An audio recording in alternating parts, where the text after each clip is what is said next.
여러분 이스라엘 사람들 히브리어로 서로 인사 어떻게 하는지 잘 아시죠? 어떻게 인사하죠? 샬롬. 우리 옆에 분하고 인사 한번 할까요? 샬롬, 샬롬, 샬롬. 네, 샬롬. 여러분 샬롬이 무슨 뜻이죠? 평안, 평안. 왜 이스라엘 백성들은 평안을 인사할까? 왜 서로 평화와 평안을 기원할까? 이건 성경의 핵심이기 때문에 그렇습니다. 오늘 우리가 화평하게 하는 자, 화평하게 하는 자라는 제목으로 하나님 말씀을 함께 받읍시다. 지난주 북한의 탄도미사일이 NLL을 넘어서 발포되었습니다. 울릉도에는 공습 경보가 일어났고 대피령이 내리고 지하로 들어가라 그러는데 지하가 없어서 이거 어찌 해야 될까? 왜 그랬냐면 울릉도에서 평생을 살았던 사람도 이런 일은 처음 겪어보는 상황이었기 때문입니다. 속초 앞바다 57km 지점에 떨어지면서 진짜 전쟁이 나는 거 아닌가라고 하는 그런 긴장감이 고조되었습니다. 우리가 잘 알고 있듯이 러시아와 우크라이나 전쟁은 멈출 기미가 보이지 않습니다. 러시아에서는 동원령의 수위를 점점 높여가면서 계속해서 장기전으로 흘러가는 그런 양상입니다. 총과 미사일이 오가지는 않지만 지금 전 세계는 국가 간의 이익 충돌로 인한 갈등이 엄청 깊은 상태입니다. 총만 겨누지 않았지 사실 그 힘겨루기는 정말 무서울 정도입니다. 얼마 전 헬로윈 참사로 인해서 국가가 애도 기간을 정하고 그 기간 안에는 서로 정치적 공세를 하지 말자고 했지만 하루도 지나지 않아 우리나라의 정치권은 서로 싸우고 거의 피 터지는 혈전이라고 해도 과언이 아닐 정도로 엄청난 정치적 공세를 서로 퍼붓고 있습니다.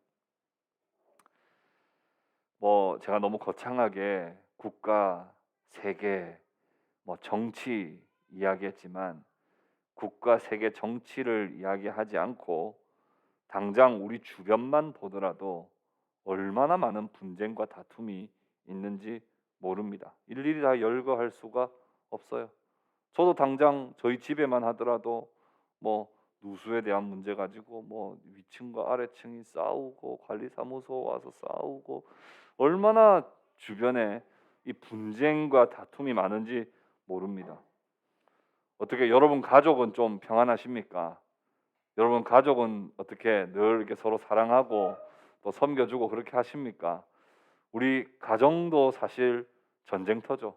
우리 집안이 벌써 전쟁터예요. 전 세계 이야기할 필요가 없어요. 하루도 안 싸우고 지나간 날이 없다 싶을 정도로 우리 주변은 정말 다툼과 분쟁이 너무 많습니다. 우리 복음성가 가운데 당신은 사랑받기 위해 태어난 사람이 있는데 정말 살다 보면 사람들이 사랑받기 위해 태어난 게 아니고 싸우려고 태어난 사람들 같이 계속 사소한 것부터 큰 것까지 계속 싸웁니다. 여러분 이런 싸움과 전쟁, 다툼, 분열 이건 여러분 누가 중재해 줍니까? 우리가 흔히 그냥 말하면 유엔이요 이럴지 모르겠습니다. 유엔이 중재해 주지 않나. 물론 유엔이 지금까지 많은 중재를 하는 역할을 해오긴 했습니다만은 여러분 유엔이 국가 간의 전쟁에 진정한 평화를 줄 수 있던가요?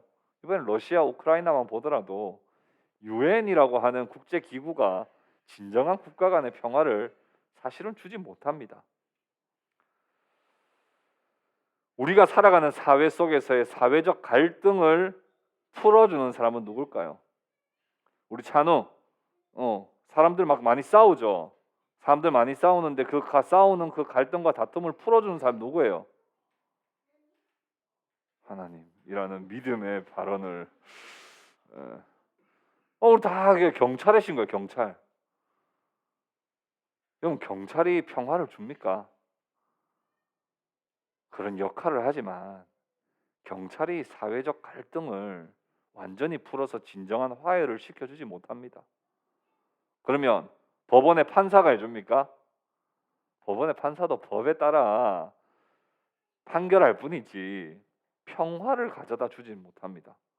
그럼 우리 가족들 맨날 싸우잖아요. 해수자매는 어때요? 내가 실수해서 죄송해요. 예, 지목을 해버렸네. 예.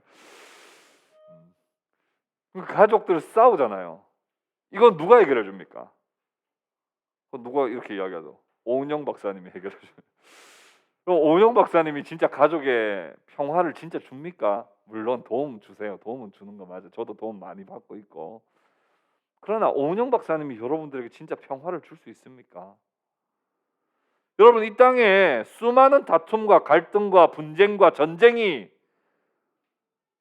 잠시도 멈추지 않고 우리 주변에서 나의 삶 속에서 일어나고 있는데 도대체 이 갈등과 분쟁과 다툼과 전쟁이 어떻게 해결될 수 있느냐? 누가 해결해 주느냐? 예수님께서는 이렇게 말씀을 하셨습니다. 마태복음 5장 9절 오늘 본문 말씀에 화평하게 하는 자가 복이 있나니 그들이 하나님의 아들이라 일컬음을 받을 것이며, 이걸 좀 더 정확하게 번역을 하면 이렇게 번역하면 맞습니다. 이미 복을 받은 하나님의 아들들아, 너희가 바로 화평하게 하는 자다. 이미 하나님의 복을 받아 하나님의 자녀가 된 성도들아, 너희는 피스 메이커다. 너희는 결코 트러블 메이커가 아니다. 너희는 화평하게 하는 자다. 피스 메이커다. 이렇게 말씀하십니다. 오늘 이 말씀의 의미를 좀 한번 생각해 보겠습니다. 첫 번째 우리가 좀 생각해 봐야 되는 것은 인간들은 왜 이 갈등과 싸움이 끊이지 않고 있느냐? 왜 사람들이 사는 삶에 마치 짐승들보다 좀 더해요? 우리 동물의 왕국 보면 짐승들 서로 막 뜯으려고 공격하고 숨어 들어가고 막 도망치고 하는 동물의 왕국보다 제가 보니까 인간들 세계는 더합니다. 왜 이렇게 싸움이 갈등이 끊이지 않는가? 여러분, 하나님이 이 세상을 처음 지으셨을 때 이런 상태였을까요? 하나님이 처음에 이 세상을 만드셨을 때는 하나님이 보시기에도 심히 좋았다고 말씀하셨어요.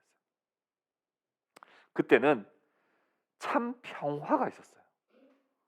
그런데 이 세상에 평화의 깨어짐은 언제부터 발생이 되냐 하면 바로 인간의 범죄 때문에, 하나님 앞에서의 그 불순종의 범죄 때문에 죄가 인간에게 들어오게 되고 그 죄로 말미암아 인간 세상은 미움과 시기와 다툼이 한 번도 아담 이후부터는 끊어진 적이 없었습니다. 이 평화의 깨어짐의 근본 원인은 하나님과의 평화가 깨어짐 때문이었습니다. 하나님이 네가 이 동산에 있는 모든 과실은 먹어도 되는데 이 동산 중앙에 있는 선악을 알게 하는 나무는 열매는 먹지 말라고 하는 것은 하나님과의 화목이었고 그게 하나님과의 참된 질서였습니다. 그런데 그 질서가 어그러지고 질서가 깨어지자 인간 세상의 모든 평화는 다 깨어졌습니다. 마치 뭐처럼요? 단추 하나 잘못 끼우면 그 다음부터는 아무리 잘 맞춰도 다 어그러져요.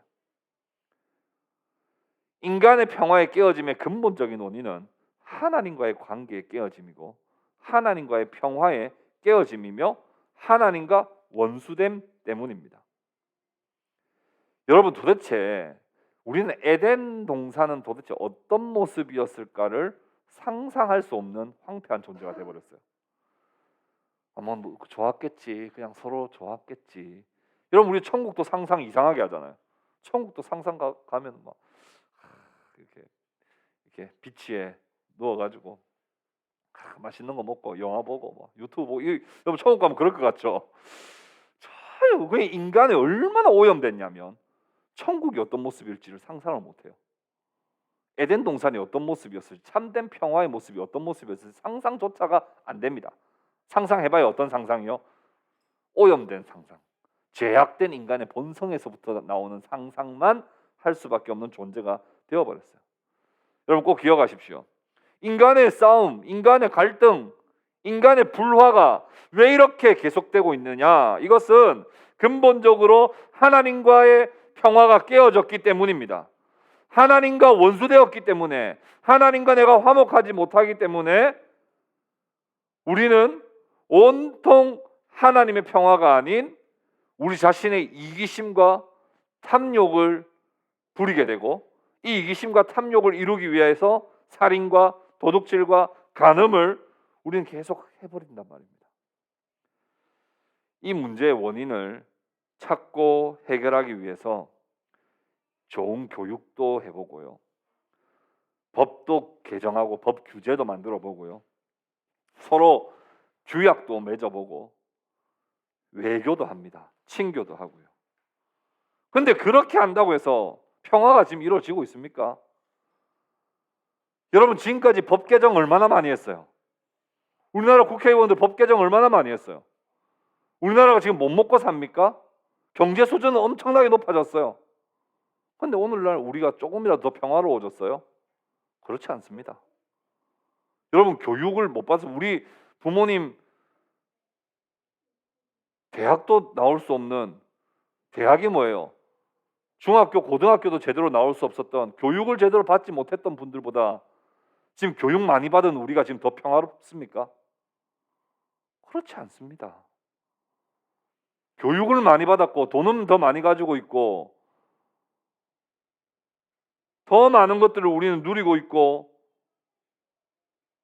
더 많은 것들을 우리는 알고 있지만 전혀 우리 안에 이 죄의 문제가 해결되지 못하고 하나님과의 관계 문제가 해결되지 않고서는 절대로 평화가 올 수 없다는 사실을 사람들은 인정하지 않으려고 합니다. 다른 방법으로 평화를 얻어낼 수 있다고 생각해요. 근데 여러분 최소한 우리가 하나님을 믿는다면, 하나님과의 관계가 바로 맺어지지 않으면 절대로 내 안에 평화가 없고 우리 가정에 평화가 없고 우리 교회, 우리 공동체, 우리 사회에 절대로 평화가 올 수 없다는 근본적인 그 불화의 원인을 여러분 반드시 기억할 수 있기를 바랍니다. 사람들은 세상이 좀 더 나아지지 않을까, 이렇게 하면 조금 더 나아지지 않을까 생각합니다만 예수님께서는 이렇게 분명히 말씀하셨습니다. 마지막 때가 가까울수록 민족이 민족을, 나라가 나라를 대적하여 일어나겠고 서로 미워하며 사랑이 식어지리라.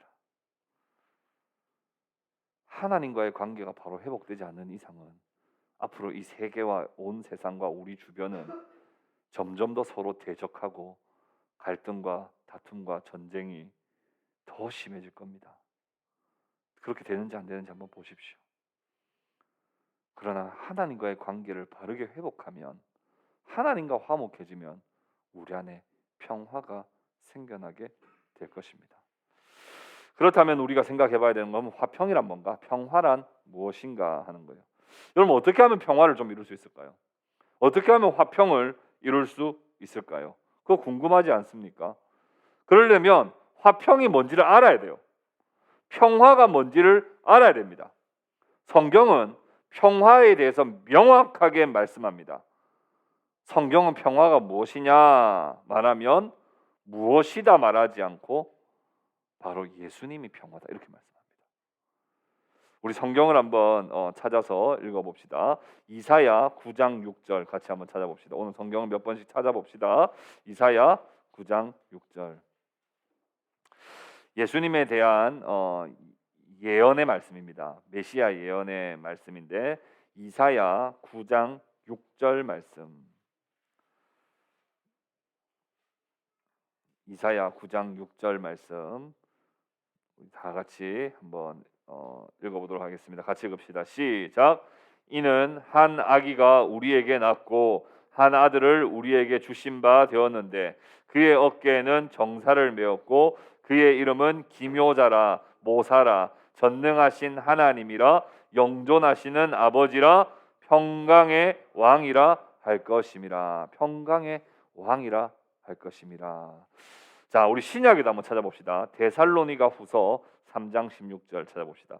데살로니가 후서 살에 있습니다. 살. 데살로니가 후서 3장 16절 살. 데살로니가 후서 3장 16절 우리 다 같이 읽어보도록 하겠습니다. 데살로니가 후서 3장 16절 같이 읽읍시다. 시작.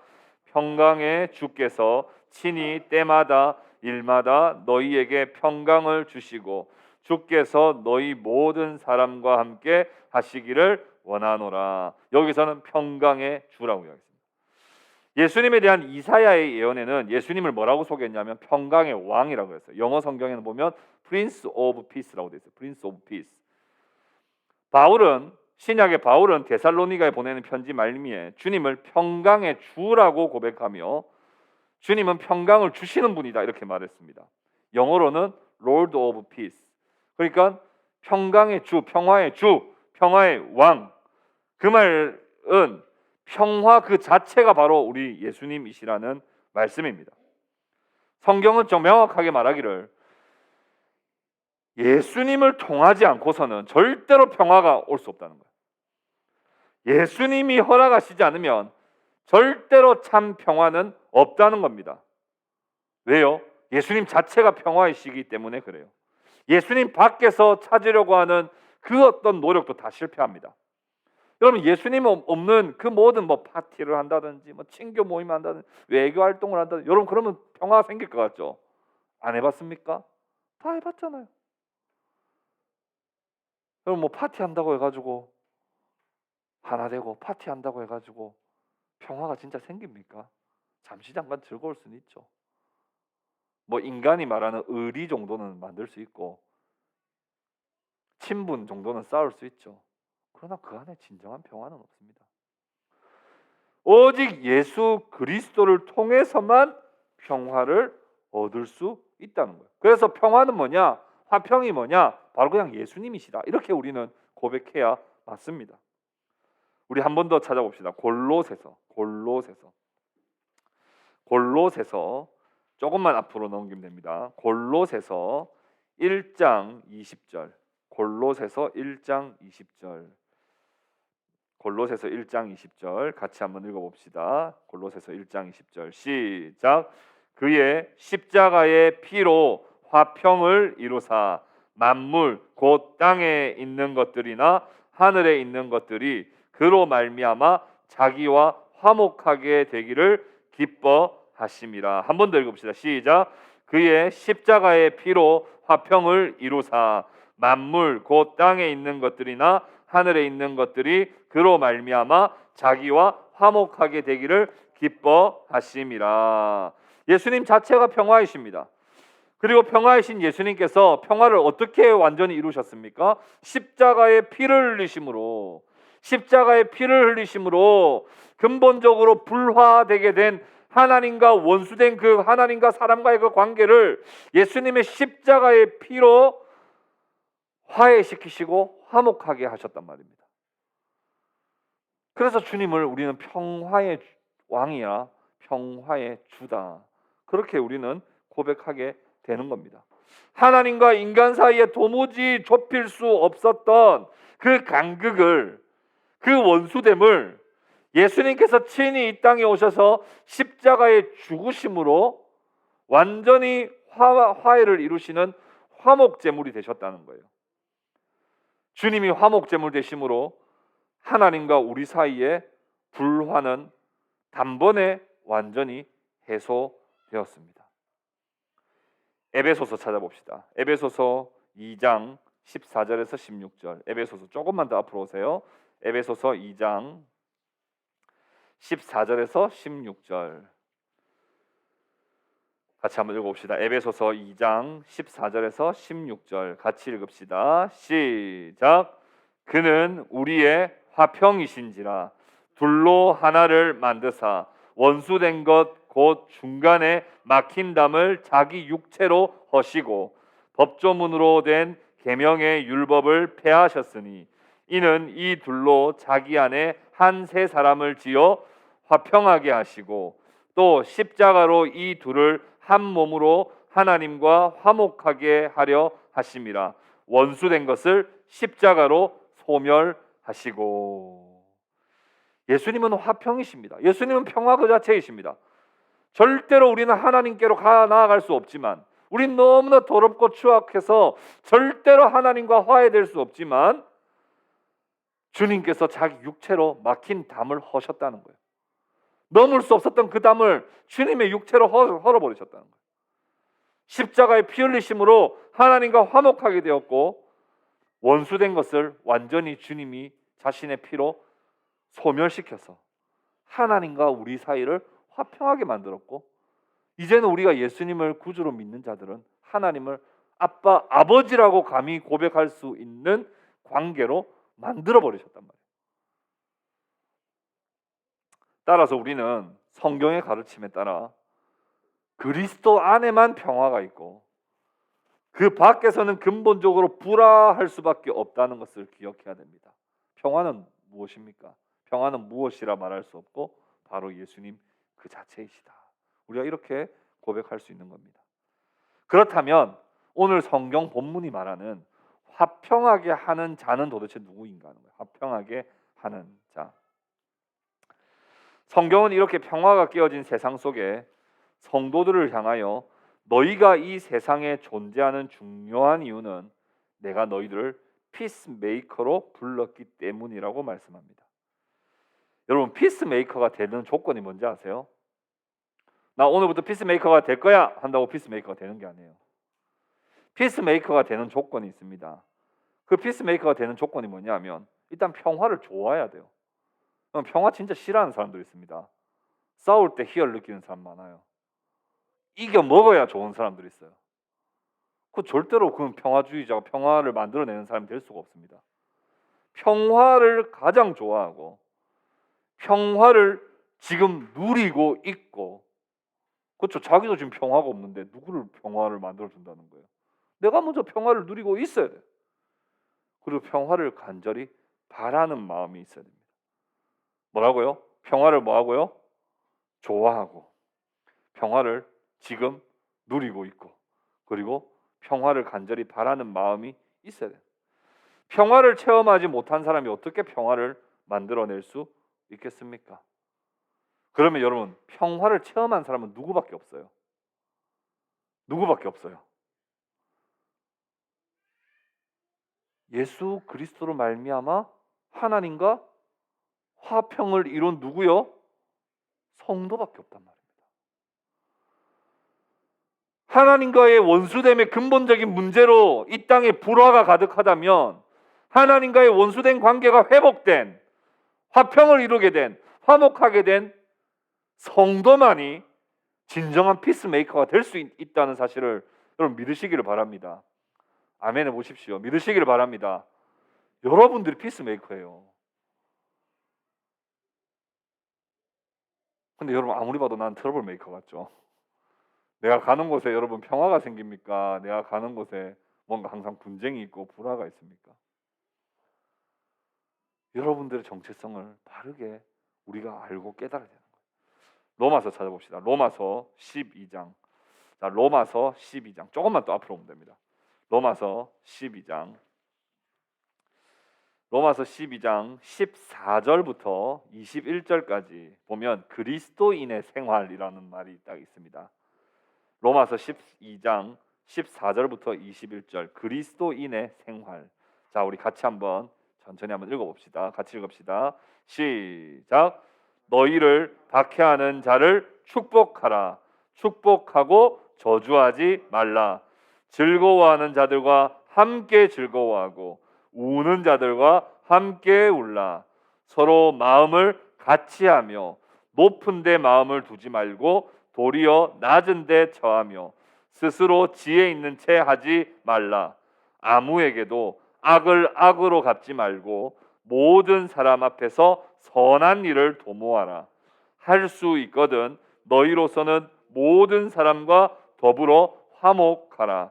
내 사랑하는 자들아, 너희가 친히 원수를 갚지 말고 하나님의 진노하심에 맡기라. 기록되었으되 원수 갚는 것이 내게 있으니 내가 갚으리라고 주께서 말씀하시니라. 내 원수가 줄이거든 먹이고 목마르거든 마시게 하라. 그리함으로 내가 숯불을 그 머리에 쌓아 놓으리라. 악에게 지지 말고 선으로 악을 이기라. 이게 그리스도인의 마땅한 삶이에요. 이렇게 살면 피스메이커가 될 수 있습니다. 이렇게 살면 진짜 피스메이커가 될 수 있어요. 근데 우리는 어떻게 해요? 14절 너희를 박해하는 자와 맞짱 떠라. 뭐 이게 우리 기본적으로 우리 살아가는 방식이잖아. 즐거워하는 자 앞에서는 배 아프고 우는 자를 보면 나는 상대적으로 좋은 일이 있구나 생각하고 기뻐하라. 이거 우리가 살아가는 방식이에요. 근데 그리스도인의 삶은 전혀 그렇지 않다. 왜요? 우리는 하나님과 화해한 자잖아요. 우리는 하나님을 감히 아빠, 아버지라고 부를 수 있는 자가 되어버렸어요. 그렇다면 우리는 이 땅에 어떻게 평화를 전할 수 있겠습니까? 성도들은 항상 축복하는 삶을 살아야 돼요. 항상 축복해. 누구까지도 축복해 주라고요? 나를 박해하는 사람까지도. 나를 박해하는 사람까지도 축복해 줄 수 있는 그런 하나님과 완전히 화해한 사람이 되어야 됩니다. 좋은 일이 있는 사람이 있으면 내일처럼 더 기뻐하고, 좋지 못한 일이 있으면 내가 그 일을 당한 것처럼 더 슬퍼하고, 항상 선한 것이 무엇인지를 생각하고 항상 화목하기를 힘쓰고, 절대로 악을 악으로 이기려고 하지 말고 악은 선으로 이겨버리는. 여러분, 왜 성도는 이렇게 살아야 된다고요? 왜 성도는 화평을 이루는 삶을 살아야만 합니까? 성도가 가지고 있는 근본적인 죄의 문제가 그리스도의 십자가의 피로 해결받은 자가 성도예요. 죄의 문제가 십자가로 해결받은 자가 성도라고요. 하나님과 화목한 사람들이 되었기 때문입니다. 여러분도 오늘 하나님 앞에 죄 고백 드리지 않았습니까? 대표 기도를 통해서 우리의 연약함을 고백하지 않았어요? 그리고 하나님이 우리의 죄를 용서해 주셨다고 여러분 믿습니까? 믿는다면 우리는 죄의 문제를 해결받은 하나님과 화목하게 된 자로서 이 세상 속에서도 화평을 이루며 살아야 되는 것이 마땅하다는 거예요. 마땅하다는 거예요. 유엔이 그 일을 하는 게 아닙니다. 외교 교섭단체가 그 일을 하는 게 아니에요.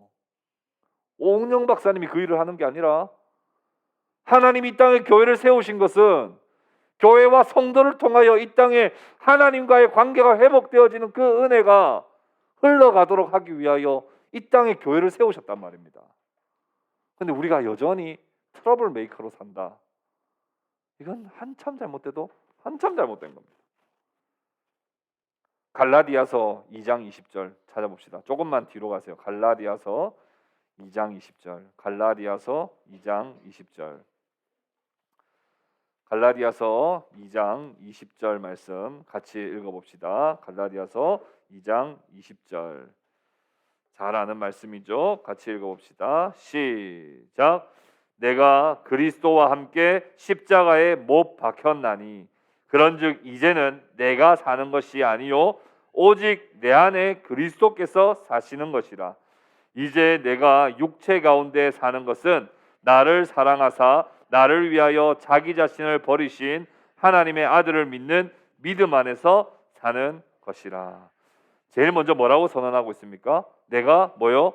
그리스도와 함께 십자가에 못 박혔나니. 여러분, 십자가에 지금 못 박혔습니까? 안 박혔습니까? 문석영 형제 십자가에 못 박혔어요? 안 박혔어요? 박혔습니다. 무슨 말이에요? 나는 예수님과 함께 십자가에 못 박힌 존재라고요. 나는 죽었어요. 어떻게 내 안에 혈기가 있을 수 있어요? 어떻게 내 안에 내 자존심이 있을 수 있어요? 난 죽었는데. 그럼 죽은 사람이 혈기 부리는 거 봤습니까? 죽은 사람이 자존심 부리는 거 봤습니까? 없어요. 대신에 우리는 십자가에 못 박혀서 이미 죽었지만 우리는 다시 산자가 됐어요. 어떻게 해요? 내 안에 그리스도께서 사심으로 나는 다시 부활하여 이제는 사는 거예요. 그래서 내가 사는 것은 내가 사는 것이 아니요 오직 내 안에 그리스도께서 사시는 것이라. 그래서 이제는 내 혈기, 내 주장, 내 고집, 내 아집이 드러나는 삶이 아니라 내 안에 사시는 그리스도로 인하여 내가 사는 삶이기 때문에 내가 하는 말은 축복이 될 수밖에 없고 내가 하는 말은 긍휼이 될 수밖에 없고 나의 행동은 그 사람을 섬기는 것이 될 수밖에 없다는 거예요. 그 원리를 여러분 믿지 못하면 신앙생활 100년을 해도 신앙생활 하나도 한 게 아니에요. 내가 아직까지 십자가에 못 박혀 죽지도 않았고 내 안에 그리스도께서 안 사신다면 신앙생활 안 한 겁니다. 아직 시작 안 한 겁니다. 주님께서 뭐라고 말씀하셨어요? 나를 따라오려거든 자기를 부인하라 그랬잖아요. 나를 부인한다는 게 뭐예요? 내가 그리스도와 함께 십자가에 못 박혀 죽는 거예요. 내가 죽는 거예요. 그리고 내 안에 그리스도께서 사셔서 그리스도의 마음으로 내가 이 땅을 살아가는 것, 그게 바로 신앙생활 아닙니까? 이게 바로 복음의 핵심입니다. 내가 죽고 주님으로 사는 것. 그렇게 주님 안에서 내가 살다 보면요, 내 안에 반드시 열매가 맺히게 되어 있습니다. 만약 지금 여러분 마음 가운데 평화가 없습니까? 지금 여러분 마음 가운데 평안함이 없습니까? 그렇다면 하나님과의 관계를 먼저 점검해 보십시오. 내 안에 평화가 없다면 하나님과의 관계를 점검해 보십시오. 하나님과 내가 먼저 화목하지 않으면 절대로 우리 안에 평화가 생길 수 없고 평화를 만들어낼 수도 없기 때문입니다. 간혹 환경 탓을 하는 사람들이 있어요. 여러분, 어떤 환경 탓이에요? 저 사람만 없으면 평화로워질 텐데 이렇게 생각하는 사람이 있어요. 그렇죠? 저기 지금 애만 안 울면 내 마음이 평안할 때 이런 환경 탓해요. 저 사람이 제가 없으면 진짜 여러분 평안할 것 같습니까? 아니에요. 우리 마음이 문제죠. 하나님과의 관계가 문제지. 내가 지금 하나님을 향한 간절함이 지금 있으면 저거 들리지도 않아요. 내 안에 하나님에 대한 간절함이 없으니까 저게 더 크게 들리는 거예요. 제가 틀린 말 합니까? 여러분, 환경이요 결코 사람을 지배하지 못합니다. 여러분, 환경이 결코 사람을 지배하지 못해요.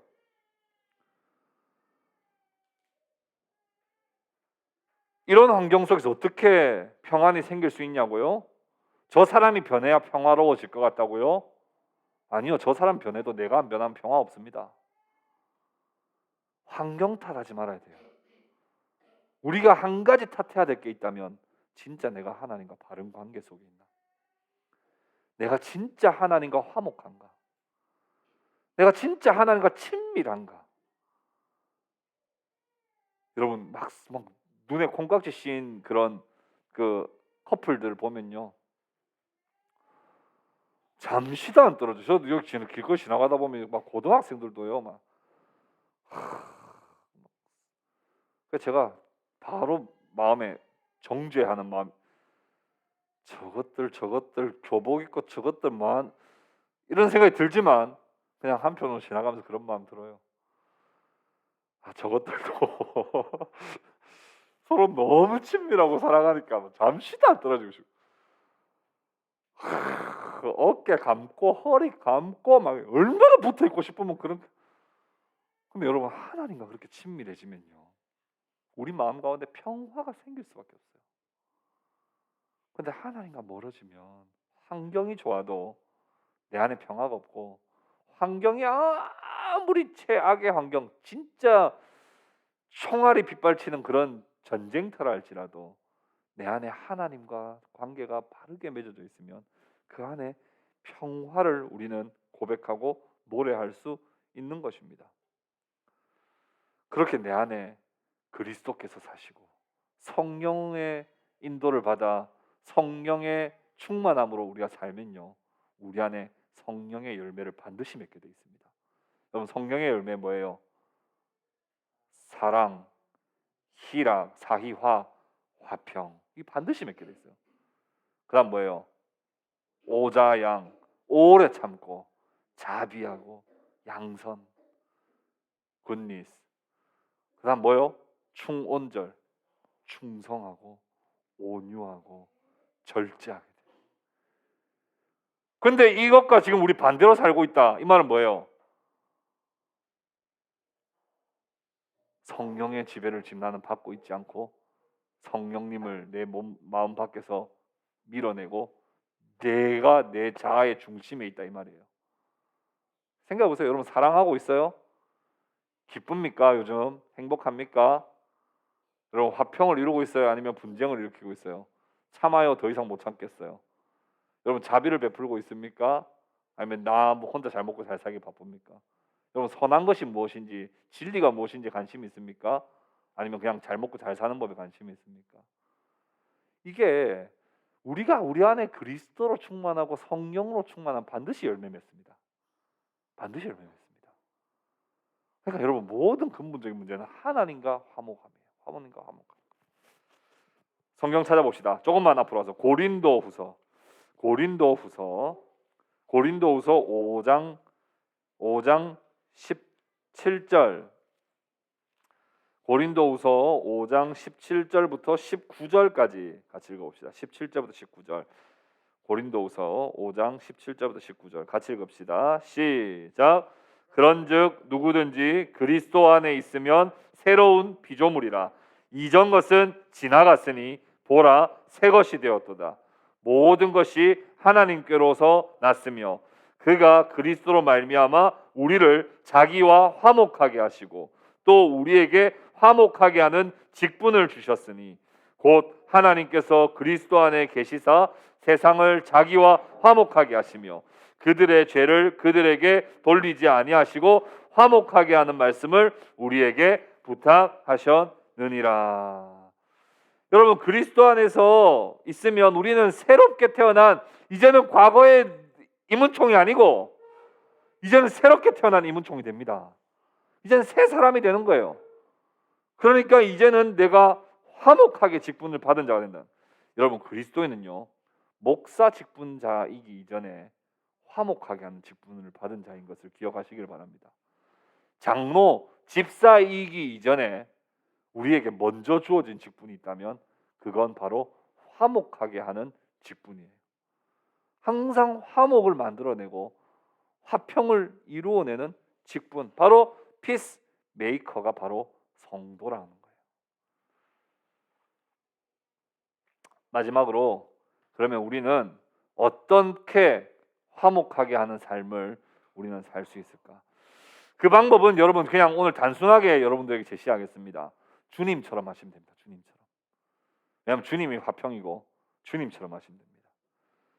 주님처럼 한다는 건 뭘까요? 주님께서는요, 자신은 하지 않으면서 너희는 해라고 하신 적이 있으면 찾아보십시오. 없어요. 주님은 자신은 하지 않으면서 너희들이 해라고 하신 적이 없습니다. 나는 하기 싫으니까 대신에 너희가 좀 하라고 하시지 않고 항상 모범을 보이셨어요. 뿐만 아니라 할 수 없는 것을 우리 보고 하라고 하신 적도 없고 할 수 있도록 은혜를 주시면서 하라고 하시는 분이 바로 우리 주님이세요. 어떻게 주님은 하셨습니까? 주님은 죽으셨어요. 하나님과 사람을 연결하시기 위해서 자신이 죽으셨습니다. 죽으셨습니다. 여러분, 죽으십시오. 죽으십시오. 저 예전에 어릴 때부터 저희 담임 목사님이 죽어야 된다는 이야기가 얼마나 많이 했는지 몰라요. 근데 막 맨날 죽으라 그러니까 뭘 죽어 뭐 그러고 그거 알겠는데 뭘 죽어 이랬는데요. 저도 이제 목회를 하고 어떻게 하면 진짜 이 세상에 평화를 주는 사람이 될 수 있을까를 고민하다 보니까 방법이 딱 하나밖에 없더라고요. 내가 죽는 것밖에 없어요. 내가 죽어야 평화가 이루어질 수 있어요. 내 알량한 자존심은 좀 내려놓고 내 고집을 좀 꺾고 내가 조금 손해 보더라도 다른 사람의 유익을 구하면 그러면 평화가 이루어집니다. 나의 정당성 다 주장하고 내 옳은 거 다 증명하려고 하면요. 평화는 깨어져요. 죽어야 돼요. 죽어야 돼요. 주님은 하늘 보좌 영광을 다 버리시고 이 땅에 오셔서 십자가에 죽으심으로 화평을 이루셨다는 것을 기억하시기를 바랍니다. 바울이 변화를 받아서 화평하게 되었어요. 그리고 화평을 만들어내는 자가 됐습니다. 어떻게 가능했느냐? 우리 고린도전서 좀 앞으로 찾아봅시다. 고린도전서 15장.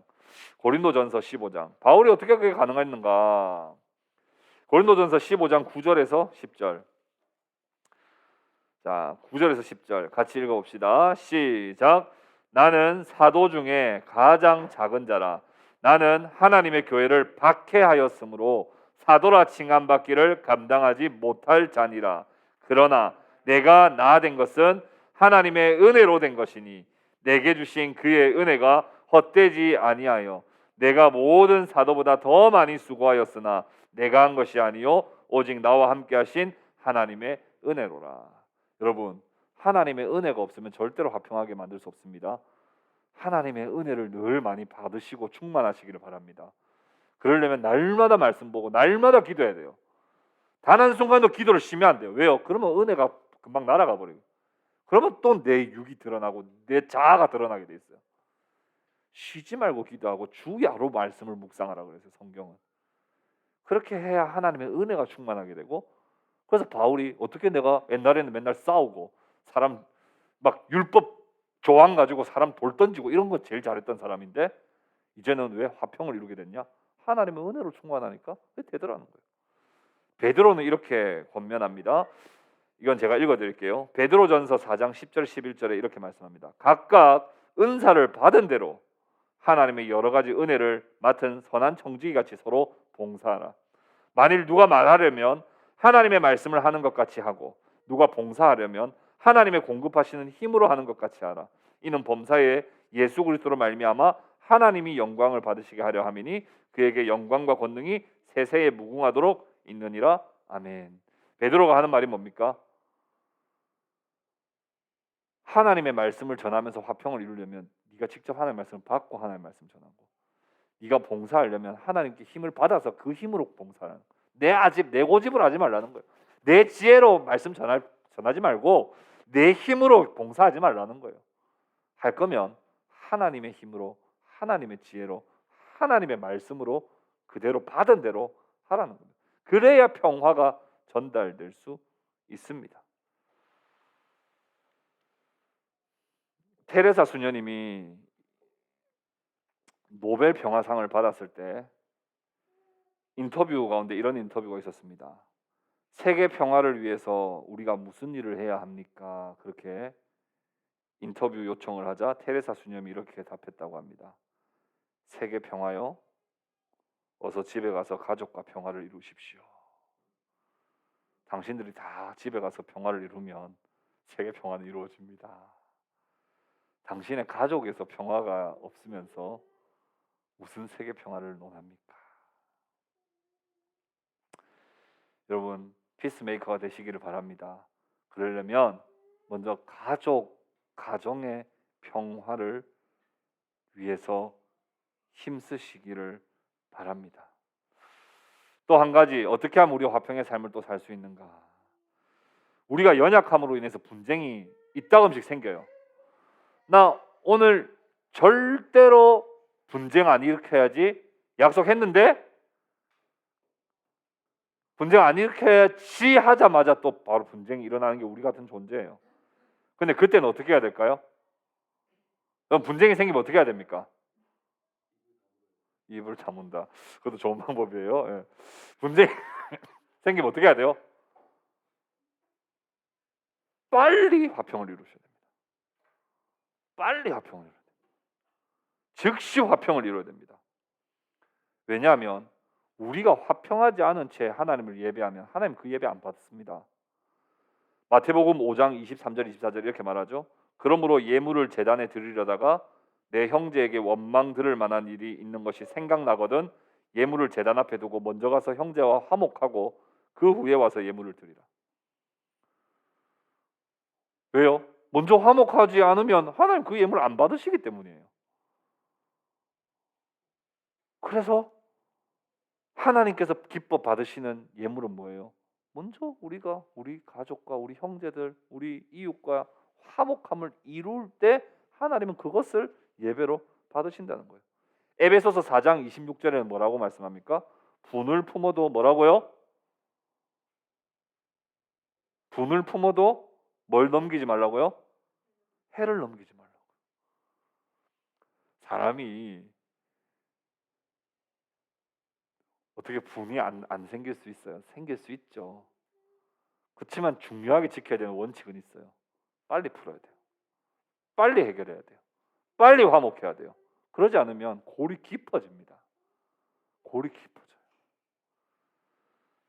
즉시 화평을 이루는 일에 힘쓰는 저와 여러분 될 수 있기를 바랍니다. 아까 우리 세창 형제 말했던 것처럼 항상 뭘 조심하고요? 항상 뭘 조심해야 돼요? 말을 조심해야 돼요. 왜요? 뭐라고 말씀했습니까? 사람의 입으로 들어가는 것이 너희를 더럽게 하는 것이 아니다. 무엇이 더럽다 그랬어요? 마음에서부터 입으로 나오는 것이 더럽다고 했어요. 그렇기 때문에 항상 말을 조심해야 돼요. 두 번째는요, 자기 주장을 잘 제어할 수 있어야 되고요. 또요, 자신의 잘못을 늘 살피고 인정하는 습관을 가져야 됩니다. 그리고 이웃을 향해서는 어떤 마음을 가져야 됩니까? 항상 관대함으로 용서할 때 화평이 이루어지는 겁니다. 말씀을 맺겠습니다. 우리는 하나님의 자녀라고 스스로 자부하면서 살고 있습니다. 하나님의 자녀 손들어 보십시오 하면 다 손들 거예요. 그러나 오늘 본문은 뭐라고 말씀합니까? 화평하게 하는 자가 복이 있는데 그들이 하나님의 아들이라 일컬음을 받는다고 말씀하고 있습니다. 내가 하나님의 자녀라고 자부할 것이 아니라 우리 안에 먼저 화평을 누리고 내 가까운 곳에서부터 먼 곳까지 피스메이커로 우리가 살아갈 때 하나님이 우리를 하나님의 아들이라고 딸이라고 말씀해 주실 것이며 세상 사람들이 저들은 뭔가 다르다. 쟤들은 왜 평화를 저렇게 추구하지? 아, 쟤들이 하나님의 아들들이라서 그렇구나. 라고 인정하게 될 것이라고 말씀합니다. 주님이 이 세상에 교회를 두신 이유도 분명합니다.